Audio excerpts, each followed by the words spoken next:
Emotional Intelligence by Daniel Goleman. Chapter 2. Anatomy of an Emotional Hijacking. Life is a comedy for those who think and a tragedy for those who feel. Horace Walpole. It was a hot August afternoon in 1963, the same day that the Reverend Martin Luther King Jr. gave his I Have a Dream speech to a civil rights march on Washington.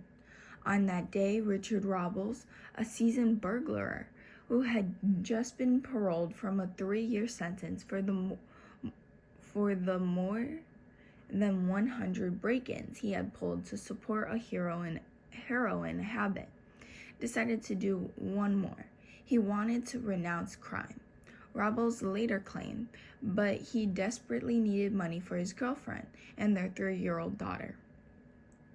The apartment he broke into that day belonged to 2 young women, 21-year-old Janice Wiley, a researcher at Newsweek magazine, and 23-year-old Emily Hoffert, a grade school teacher.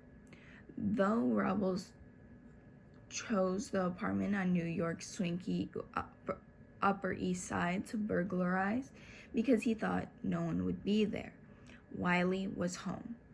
Threatening her with a knife, Robles tied her up. As he was leaving, Hoffert came home. To make good his escape, Robles began to tie her up too. As Robles tells the tale years later, while he was tying up Hoffert, Janice Wiley warned him he would not get away with this crime. She would remember his face and help the police track him down. Robles, who had promised himself this was to have been his last burglary, panicked at that completely, losing control. In a frenzy, he grabbed the soda bottle and clubbed the woman until they were unconscious. Then, awash in rage and fear, he slashed and stabbed them over and over with a kitchen knife. Looking back on that moment, some 25 years later, Robles lamented, "I just want bananas. My head just exploded." To this day, Robles has lots of time to regret those few minutes of rage unleashed. At this writing, he is still in prison, some 3 decades later, for what became known as the Career Girl murders. Such emotional explosions are neural hijackings. At those moments, evidence suggests a center in the limbic brain proclaims an emergency, recruiting the rest of the brain to its urgent agenda. The hijacking occurs in an instant, triggering this reaction crucial moments before the neocortex, the thinking brain, has had a chance to glimpse fully what is happening, let alone decide if it is a good idea. The hallmark of such a hijack is that once the moment passes, those so possessed have the sense of not knowing what came over them. These hijacks are by no means isolated, horrific incidents that lead to brutal crimes like the Career Girl murders. In less catastrophic form, but not necessarily less intense, they happen to us with fair frequency. Think back to the last time you lost it, blowing up at someone, your spouse or child, or perhaps the driver of another car. To a degree that later, with some reflection and hindsight, seemed uncalled for. In all probability, that too was such a hijacking, a neural takeover which, as we shall see, originates in the amygdala, a center in the limbic brain. Not all limbal hijackings are distressing. When a joke strikes someone as so uproarious that their laughter is almost explosive, that too is a limbic response. It is at work also in moments of intense joy. When Dan Jansen, after several heartbreaking failures to capture an Olympic gold medal for speed skating, which he had vowed to do for his dying sister, finally won the gold in the 1,000-meter race in the 1994 Winter Olympics in Norway, his wife was so overcome by the excitement and happiness that she had to be rushed to emergency physicians at ringside. the seat of all passion. In humans, the amygdala, from the Greek word for almond, is an almond-shaped cluster of interconnected structures perched above the brainstem, near the bottom of the limbic ring. There are two amygdalas, one on each side of the brain, nestled toward the side of the head. The human amygdala is relatively large compared to that in any of our closest evolutionary cousins, the primates. The hippocampus and the amygdala were the two key parts of the primitive nose brain that, in evolution, gave rise to the cortex and then the neocortex.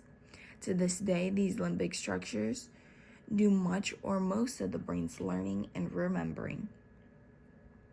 The amygdala is the specialist for emotional matters. If the amygdala is severed from the rest of the brain, the result is a striking inability to gauge the emotional significance of events. This condition is sometimes called affective blindness. Lacking emotional weight, encounters lose their hold.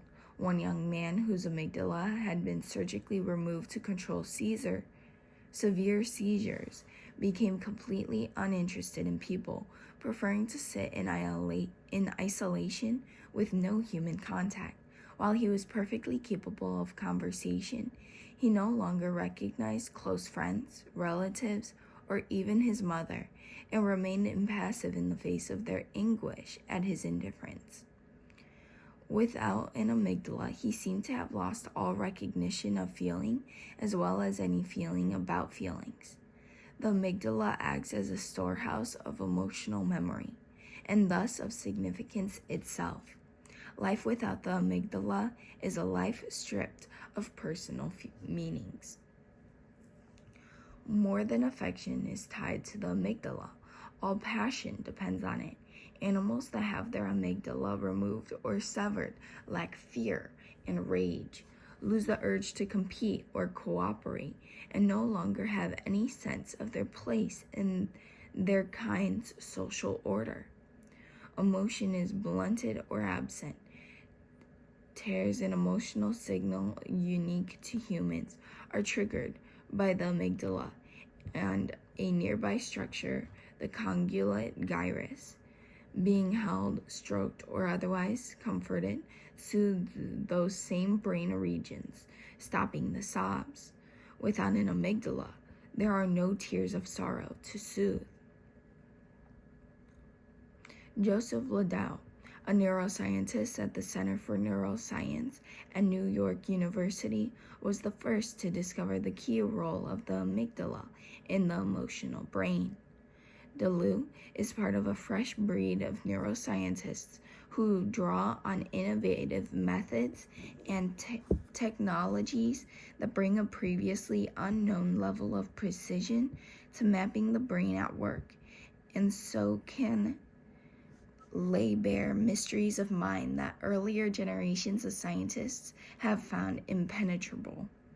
His findings in the circuitry of the emotional brain overthrow a long-standing notion about the limbic system, putting the amygdala at the center of the action and placing other limbic structures in very different roles. Ladau's research explains how the amygdala can take control over what we do even as the thinking brain, the neocortex, is still coming to a decision. As we shall see, the workings of the amygdala and its interplay with the neocortex are at the heart of emotional intelligence. The neural tripwire. Most intriguing for understanding the power of emotions in mental life are those moments of impassioned action that we later regret. Once the dust has settled, the question is how we so easily become so irrational. Take, for example, a young woman who drove 2 hours to Boston to have brunch and spend the day with her boyfriend. During brunch, he gave her a present she'd been wanting for months, a hard-to-find art print brought back from Spain. But her delight dissolved the moment she suggested that after brunch they go to a of a movie she'd been wanting to see, and her friend stunned her by saying he couldn't spend the day with her because he had softball practice. Hurt and incredulous, she got up in tears, left the cafe, and on impulse threw the print in a garbage can. Months later, recounting the incident, it's not walking out she regrets, but the loss of the print. It is in moments such as these, when impulsive feeling overrides the rational, that the newly discovered role for the amygdala is pivotal. Incoming signals from the senses let the amygdala scan every experience for trouble. This puts the amygdala in a powerful post in mental life, something like a psychological sentinel, challenging every situation, every perception, with but one kind of question in mind, the most primitive. Is this something I hate, that hurts me, something I fear? If so, if the moment at hand somehow draws a yes, the amygdala reacts instantaneously, like a neural tripwire, telegraphing a message of crisis to all parts of the brain. In the brain's architecture, the amygdala is posed something like an alarm company, where operators stand ready to send out emergency calls to the fire department, police, and a neighbor whenever a home security system signals trouble. When it sounds an alarm of, say, fear, it sends urgent messages to every major part of the brain. It triggers the secretion of the body's fight or flight hormones, mobilizes the centers for movement, and activates the cardiovascular system, the muscles, and the gut. Other circuits from the amygdala signal the secretion of emergency dollops of the hormone norepinephrine to heighten the reactivity of key brain areas, including those that make the senses more alert, in effect setting the brain on edge. Additional signals from the amygdala tell the brainstem to fix the face in a fearful expression, freeze unrelated movements the muscles had underway, speed heart rate and raise blood pressure, slow breathing. Others rivet attention on the source of the fear and prepare the muscles to react accordingly. Simultaneously, cortical memory systems are shuffled to retrieve any knowledge relevant to the emergency at hand, taking precedence over other strands of thought. And these are just part of a carefully coordinated array of changes the amygdala orchestrates as it commandeers areas throughout the brain. For a more detailed account, see Appendix C. The amygdala's extensive web of neural connections allows it, during an emotional emergency, to capture and drive much of the rest of the brain, including the rational mind. The emotional sentinel. A friend tells of having been on vacation in England and eating brunch at a canal-side cafe. Taking a stroll afterward along the stone steps down to the canal, he suddenly saw a girl gazing at the water, her face frozen in fear. Before he knew quite why, he had jumped in the water, in his coat and tie.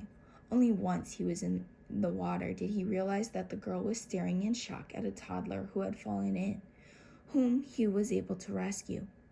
What made him jump in the water before he knew why? The answer, very likely, was his amygdala.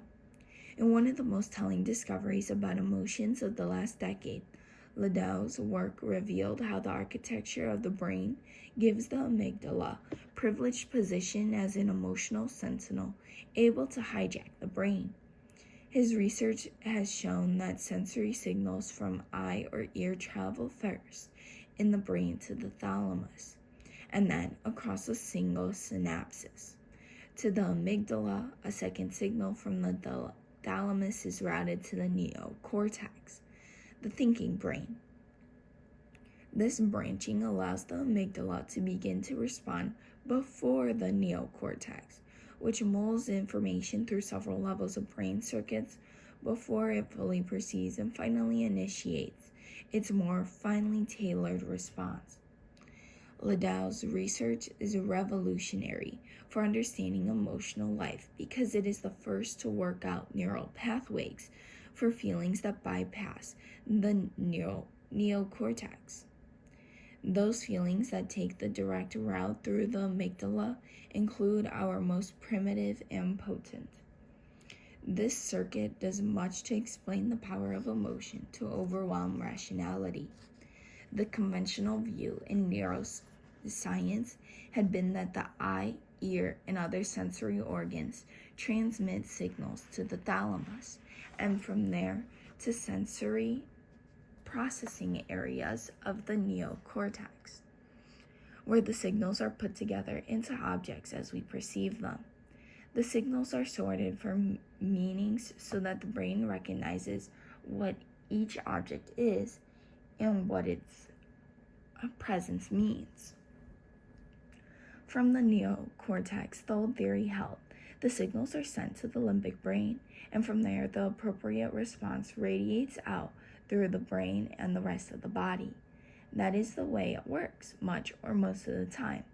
But Ladau discovered a smaller bundle of neurons that leads directly from the thalamus to the amygdala, in addition to those going through the large path of neurons to the cortex. This smaller and shorter pathway, something like a neural back alley, allows the amygdala to receive some direct inputs from the senses and start a response before they are fully registered by the neocortex. This discovery overthrows the notion that the amygdala must depend entirely on signals from the neocortex to formulate its emotional reactions. The amygdala can trigger an emotional response via this emergency route, even as a parallel reverberating circuit begins between the amygdala and neocortex. The amygdala can have us spring to action, while the slightly slower but more fully informed neocortex unfolds its more refined plan for action. Ladau overturned the prevailing wisdom about the pathways traveled by emotions through his research on fear in animals. In a crucial experiment, he destroyed the auditory cortex of rats, then exposed them to a tone paired with an electric shock. The rats quickly learned to fear the tone, even though the sound of the tone could not register in their neocortex. Instead, the sound took the direct route from ear to thalamus to amygdala, skipping all higher avenues. In short, the rats had learned an emotional reaction without any higher cortical involvement. The amygdala perceived, remembered, and orchestrated their fear independently. Anatomically, the emotional system can act independently of the neocortex, Ladau told me. Some emotional reactions and emotional memories can be formed without any conscious cognitive participation at all. The amygdala can house memories and response repertoires that we enact without quite realizing why we do so, because the shortcut from thalamus to amygdala completely bypasses the neocortex. This bypass seems to allow the amygdala to be a repository for emotional impressions and memories that we have never known about in full awareness. Ladau proposes that it is the amygdala's subterranean role in memory that explains, for example, a startling experiment in which people acquired a preference for oddly shaped geometric figures that had been flashed at them so quickly that they had no conscious awareness of having seen them at all. Other research has shown that in the first few milliseconds of our perceiving something, we not only unconsciously comprehend what it is, but decide whether we like it or not. The cognitive unconscious presents our awareness with not just the identity of what we see, but an opinion about it. Our emotions have a mind of their own, one which can hold views quite independently of our rational mind. The specialists in emotional memory. Those unconscious opinions are emotional memories. Their storehouse is the amygdala. Research by Ladau and other neuroscientists now seems to suggest that the hippocampus, which has long been considered the key structure of the limbic system, is more involved in registering and making sense of perceptual patterns than with emotional reactions. The hippocampus's main input is providing a keen memory of context, vital for emotional meaning. It is the hippocampus that recognizes the differing significance of, say, a bear in the zoo versus one in your backyard, while the hippocampus remembers the dry facts. The amygdala retains the emotional flavor that goes with those facts. If we try to pass a car on a 2-lane highway and narrowly miss having a head-on collision, the hippocampus retains the specifics of the incident, like what stretch of road we were on, who was with us, and what the other car looked like. But it is the amygdala that ever after will send a surge of anxiety through us whenever we try to pass a car in similar circumstances. As Ladau put it to me, the hippocampus is crucial in recognizing a face as that of your cousin, but it is the amygdala that adds you don't really like her. The brain uses a simple but cunning method to make emotional memories register with special potencies, the very same neurochemical alerting system that primed the body to react to life-threatening emergencies by fighting or fleeing also stamped the moment in memory with vividness. Under stress or anxiety, or presumably even the intense excitement of joy, a nerve running from the brain to the adrenal glands atop the kidneys trigger a secretion of the hormones epinephrine and norepinephrine, which surge through the body, priming it for an emergency. These hormones activate receptors on the vagus nerve, while the vagus nerve carries messages from the brain to regulate the heart. It also carries signals back into the brain, triggered by epinephrine and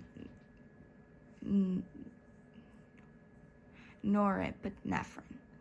The amygdala is the main site in the brain where these signals go. They activate neurons within the amygdala to signal other brain regions to strengthen memory for what is happening.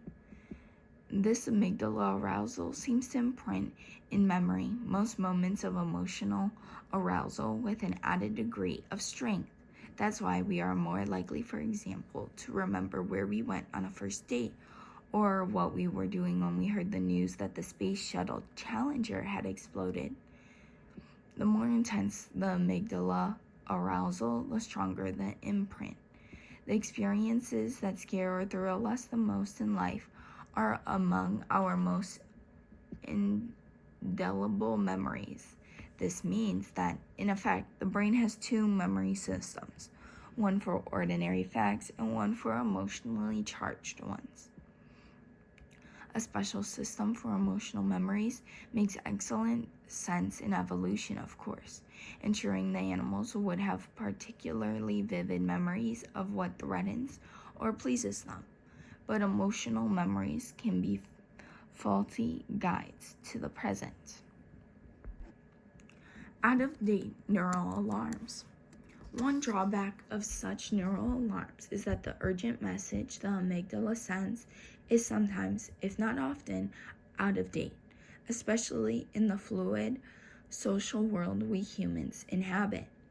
As the repository for emotional memory, the amygdala scans experience, comparing what is happening now with what happened in the past. Its method of comparison is associative. When one key element of a present situation is similar to the past, it can call it a match, which is why this circuit is sloppy. It acts before there is full confirmation. It frantically commands that we react to the present in ways that were imprinted long ago, with thoughts, emotions, reactions learned in response to events perhaps only dimly similar, but close enough to alarm the amygdala. Thus, a former Army nurse, traumatized by the relentless flood of ghastly wounds she once tended in wartime, is suddenly swept with a mix of dread, loathing, and panic.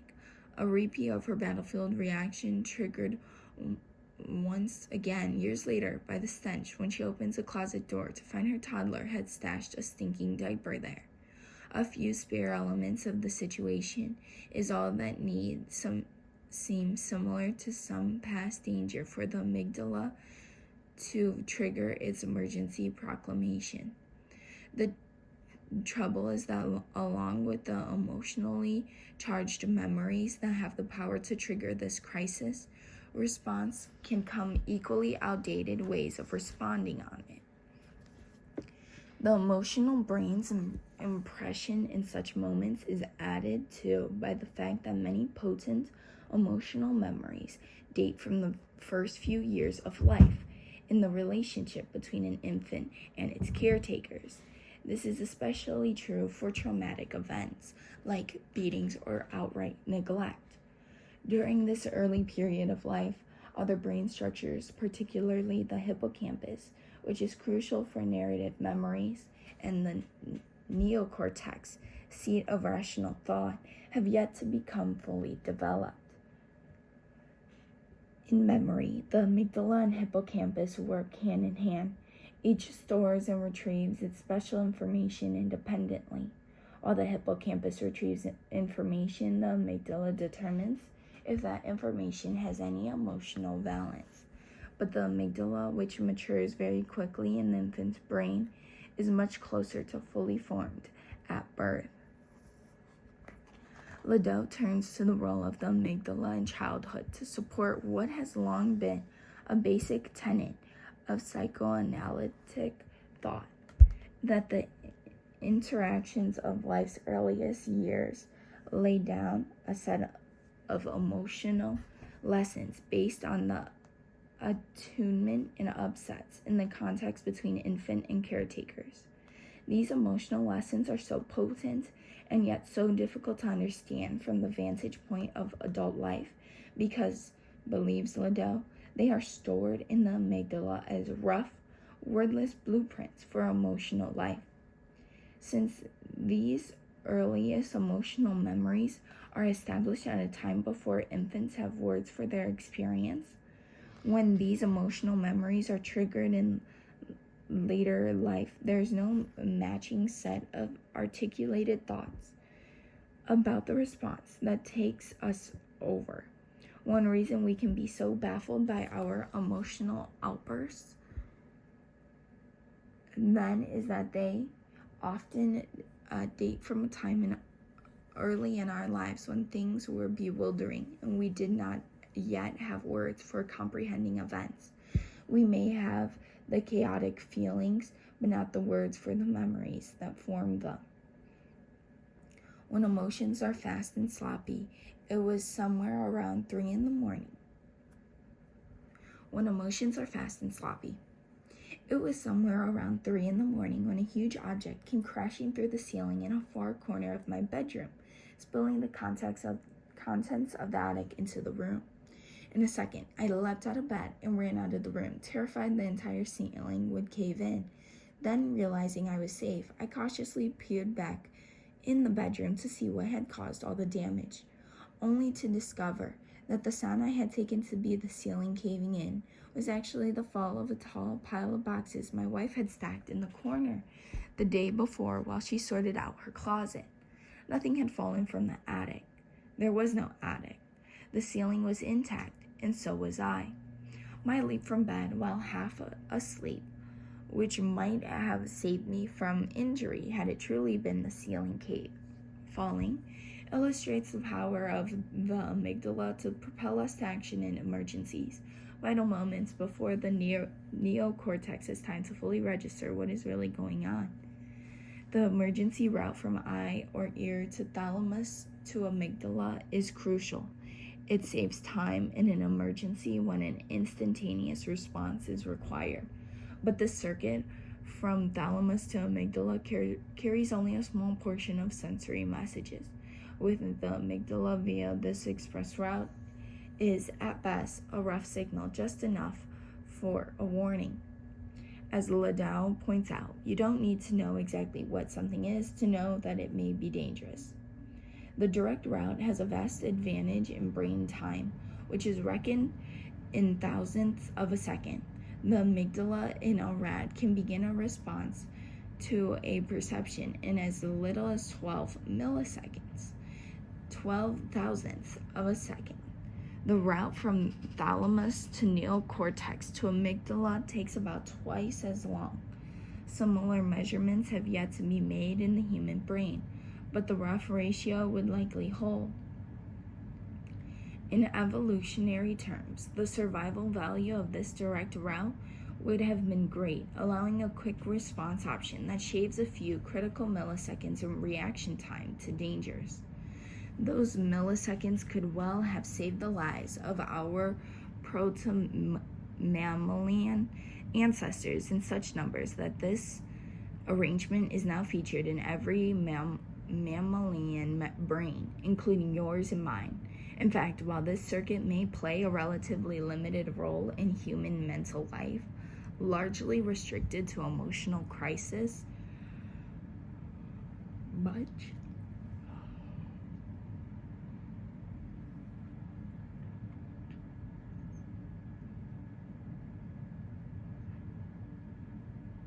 much of the mental life of birds, fish, and reptiles revolves around it, since their very survival depends on constantly scanning for predators or prey. This primitive minor brain system in mammals is the main brain system in non-mammals, says Ladau. It offers a very rapid way to turn on emotions, but it's a quick and dirty process. The cells are fast, but not very precise. Such impression in, say, a squirrel is fine, since it leads to erring on the side of safety, springing away at the first sign of anything that might signal a looming enemy, or springing toward a hint of something edible. But in human emotional life, that impression can have disastrous consequences for our relationships, since it means, figuratively speaking, we can spring at or away from the wrong thing or person. Consider, for example, the waitress who dropped a tray of 6 dinners when she glimpsed a woman with a huge curly mane of red hair, exactly like the woman her ex-husband had left her for. Such inchoate emotional mistakes are based on feelings prior to thought. Ladau calls it precognitive emotion, a reaction based on neural bits and pieces of sensory information that have not been fully sorted out and integrated into a recognizable object. It's a very raw form of sensory information, something like a neural name that tune, where instead of snap judgments of melody being made on the basis of just a few notes, a whole perception is grasped on the basis of the first few tentative parts.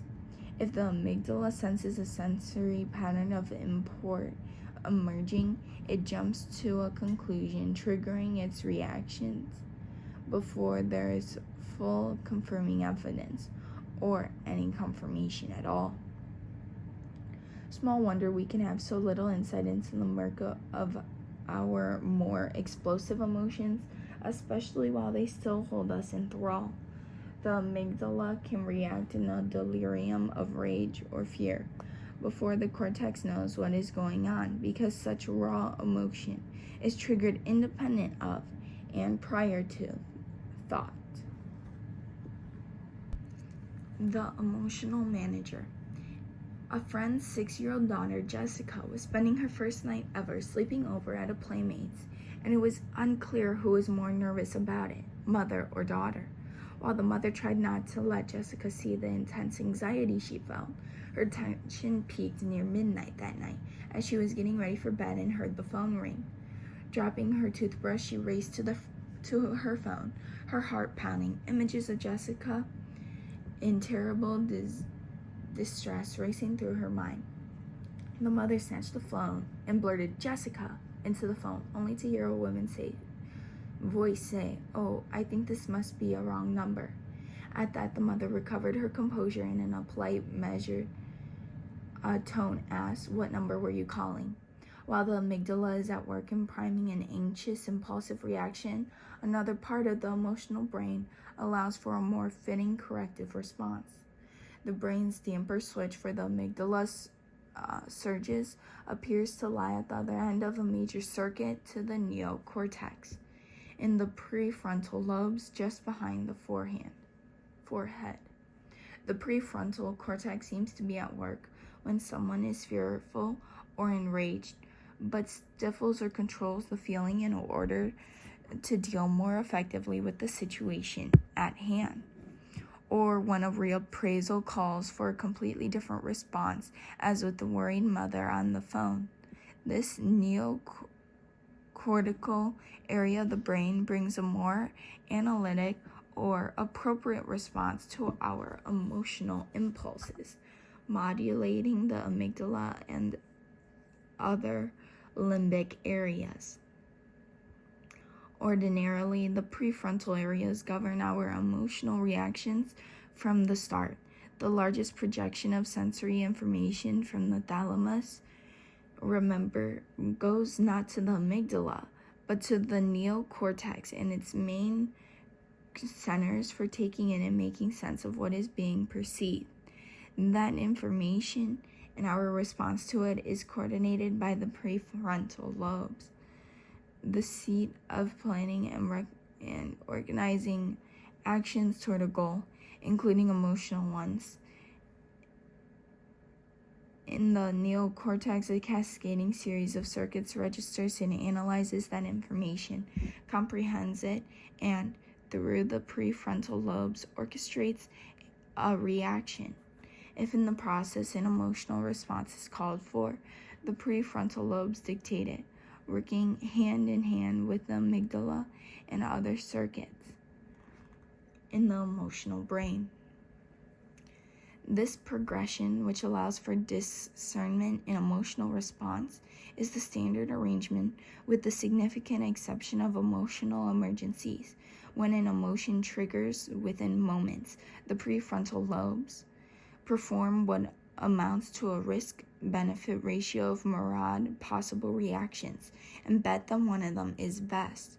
For animals, when to attack, when to run, and for we humans, when to attack, when to run, and also when to placate, persuade, seek empathy, stonewall, provoke guilt, whine, put on a facade of bravado, be contemptuous, and so on, through the whole repertoire of emotional wows. The neocortical response is slower in brain time than the hijack mechanism because it involves more circuitry. It can also be more judicious and considered since more thought precedes feeling.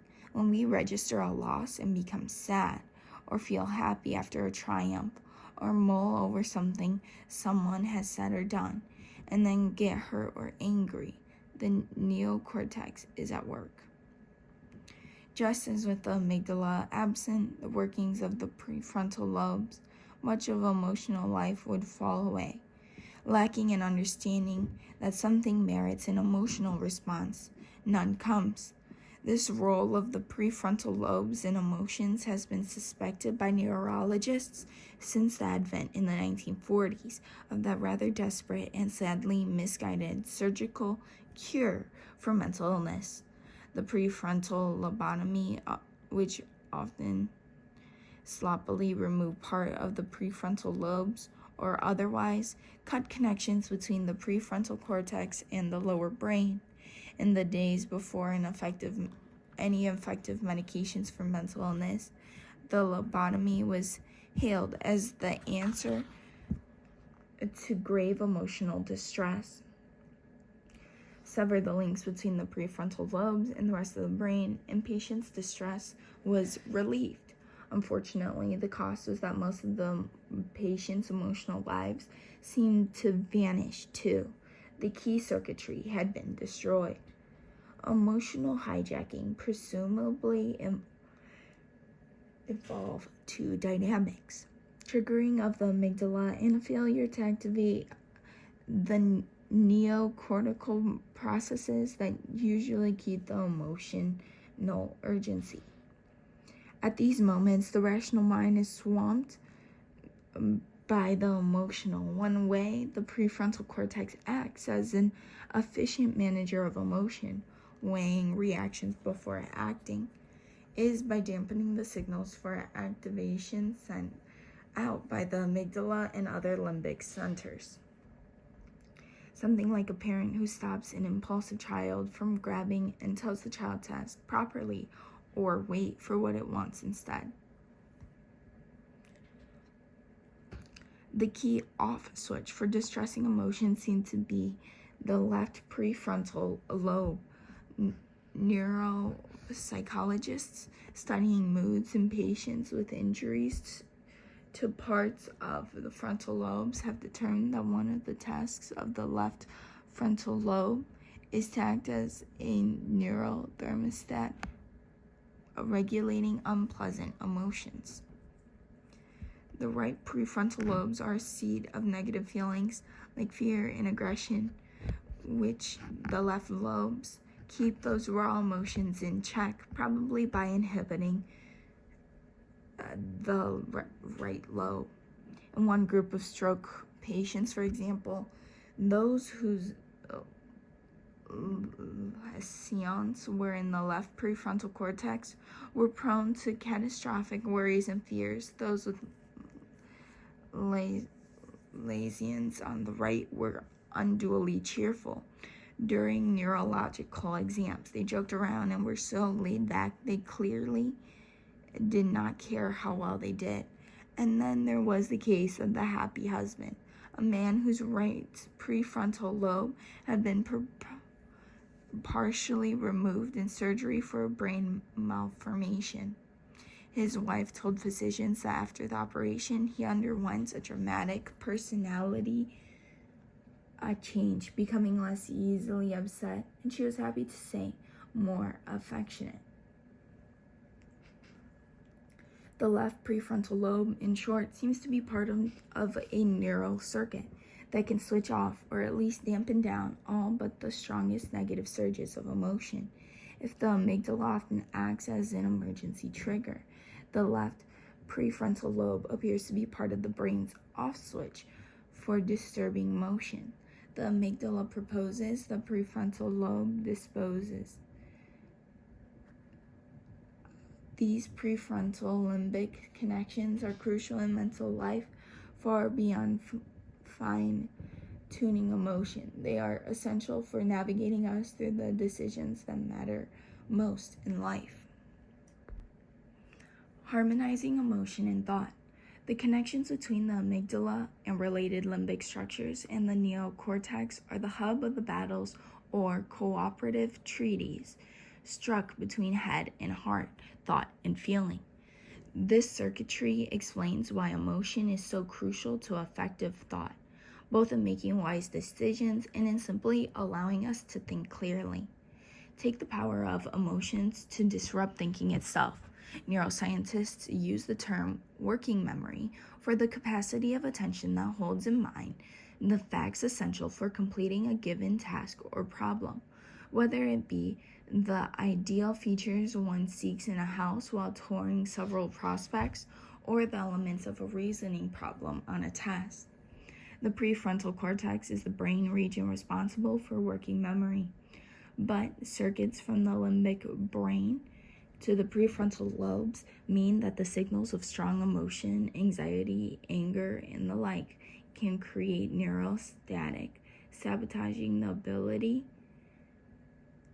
of the prefrontal lobe to maintain working memory. And that is why when we are emotionally upset, we say we just can't think straight, and why continual Emotional distress can create benefits in a child's intellectual abilities, crippling the capacity to learn. These deficits, if more subtle, are not always tapped by acute testing, though they show up through more targeted neuropsychological measures, as well as in a child's continual agitation and impulsivity. In one study, for example, primary school boys who had above average IQ scores but nevertheless were doing poorly in school were found via these neuropsychological tests to have impaired frontal cortex functioning. They also were impulsive and anxious, often disruptive and in trouble, suggesting faulty prefrontal control over their limbic urges. Despite their intellectual potential, these are the children at highest risk for problems like academic failure, alcoholism, and criminality, not because their intellect is deficient, but because their control over their emotional life is impaired. The emotional brain, quite separate from those cortical areas tapped by IQ tests, controls rage and compassion alike. These emotional circuits are sculpted by experience throughout childhood, and we leave those experiences utterly to change at our peril. Consider, too, the role of emotions in even the most rational decision-making. And work with far-reaching implications for understanding mental life, Dr. Antonio Damasio, a neurologist at the University of Iowa College of Medicine, has made careful studies of just what is impaired in patients with damage to the prefrontal amygdala circuit. Their decision-making is terribly flawed, and yet they show no determination at all in IQ or any cognability. Despite their innate intelligence, they make disastrous choices in business and their personal lives, and can even obsess endlessly over a decision so simple as when to make an appointment. Dr. Damasio argues that their decisions are so bad because they have lost access to their emotional learning. As the meeting point between thought and emotion, the prefrontal amygdala circuit is a crucial doorway to the repository for the likes and dislikes we acquire over the course of a lifetime. Cut off from emotional memory in the amygdala, whatever the neocortex mulls over no longer triggers the emotional reactions that have been associated with it in the past. Everything takes on a gray neutrality. A stimulus, be it a favorite pet or a detested acquaintance, no longer triggers either attraction or aversion. These patients have forgotten all such emotional lessons because they no longer have access to where they are stored in the amygdala. Evidence like this leads Dr. Damasio to the counterintuitive position that feelings are typically indispensable for rational decisions. They point us in the proper direction when dry logic can then be of best use. While the world often confronts us with an unwieldy array of choices, how should you invest your retirement savings? Whom should you marry? The emotional learning that life has given us, such as the memory of a disastrous investment or a painful breakup, send signals that streamline the decision by eliminating some options and highlighting others at the outset. In this way, Dr. Damasio argues the emotional brain is as involved in reasoning as is the thinking brain. The emotions then matter for rationality. In the dance of feeling and thought, the emotional faculty guides our moment-to-moment decisions, working hand in hand with the rational mind, enabling or disabling thought itself. Likewise, the thinking brain plays an executive role in our emotions, except in those moments when emotions surge out of control and the emotional brain runs rampant. In a sense, we have two brains, two minds, and two different kinds of intelligence, rational and emotional. How we do in life is determined by intellect, determined by both. It is not just IQ, but emotional intelligence that matters. Indeed, intellect cannot work at its best without emotional intelligence. Ordinarily, the complementary of limbic system and neocortex, amygdala, and personal lobes means each is a full partner in mental life. When these partners interact well, emotional intelligence rises, as does intellectual ability. This turns the cold understanding of the tension between reason and feeling on its head. It is not that we want to do away with emotion and put reason in its place, as Aramis had it, but instead find the intelligent balance of the two. The old paradigm held an ideal of reason freed of the pull of emotion. The new paradigm urges us to harmonize head and heart. To do that well in our lives means we must first understand more exactly what it means to use emotion intelligently.